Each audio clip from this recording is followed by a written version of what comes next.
నాకు అసలు ఏం సమజ్ అయితే లెగ్గి లొల్లీలు. అసలు గీ బలూచిస్తాను ఎందుకు స్వాతంత్రం కోసం పోరాడుతుంది?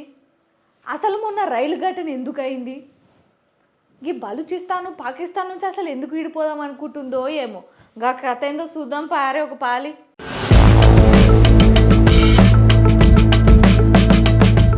ఇటీవలే పాక్ రైలు హైజాక్ ఘటన కలకలం సృష్టించింది. బలూచ్ ఉగ్రవాదుల రైలు హైజాక్ ఘటనలో బందీలందరినీ పాకిస్తాన్ సైన్యం రక్షించడంలో విజయం సాధించింది. హైజాక్ లో పాల్గొన్న బలూచ్ తిరుగుబాటుదారులందరూ మరణించారు. ఖనిజ వనరులతో సమృద్ధిగా ఉన్న బలూచిస్తాన్ దశాబ్దాలుగా స్వాతంత్ర్యం కోసం సాయుధ పోరాటం చేస్తోంది.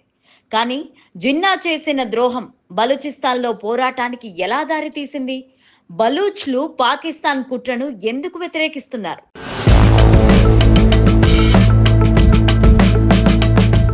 పాకిస్తాన్ అవిభక్త భారతదేశం నుంచి స్వాతంత్రం పొందిన తర్వాత ప్రత్యేక రాష్ట్రం కోసం బలూచ్ పోరాటంలో ఈ రైలు హైజాక్ సంఘటన కొత్త అధ్యాయానికి నాంది పలికింది.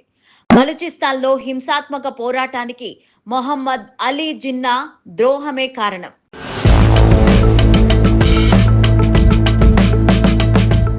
బలూచిస్తాన్ పాకిస్తాన్లో అతిపెద్ద జనాభా కలిగిన ప్రావిన్స్. గత 7 దశాబ్దాలుగా స్వాతంత్రం గురించి కలలు కంటోంది. బలూచిస్తాన్ లిబరేషన్ ఆర్మీ పాకిస్తాన్లో భాగమైన బలూచిస్తాన్ ప్రావిన్స్ ను స్వాతంత్ర దేశంగా ప్రకటించాలని పోరాడుతోంది. ఈ ప్రావిన్స్ ఖనిజ సంపద, గ్యాస్ కు ప్రసిద్ధి చెందింది. ఇందులో బిఎల్ఏ, కొన్ని ఇతర తిరుగుబాటు సంస్థలు కూడా ఉన్నాయి.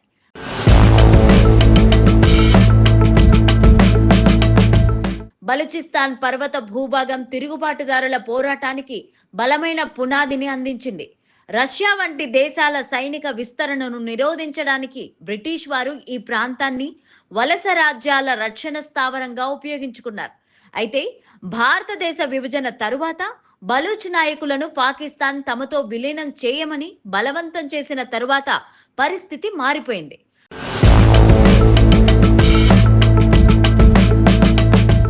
బలూచిస్తాన్ అపారమైన ఖనిజ వనరులను కలిగి ఉంది.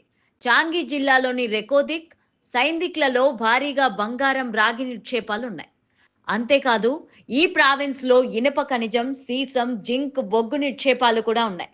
కానీ పాకిస్తాన్ ప్రభుత్వం ఈ ఖనిజ వనరులను వారి అభివృద్ధికి ఉపయోగించకుండా స్థానిక ప్రజలను మోసం చేస్తోందని బలూచిస్తాన్ ఆరోపిస్తోంది.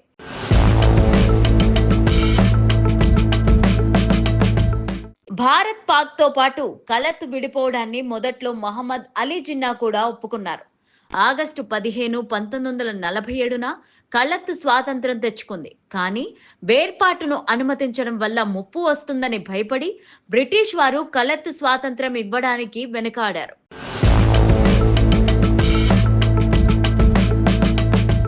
కలత్ ను తన ఆధీనంలోకి ఇవ్వాలని పాకిస్తాన్ జిన్నా పైన ఒత్తిడి తెచ్చినప్పుడు ఆయన కూడా యూటర్న్ తీసుకున్నాడు.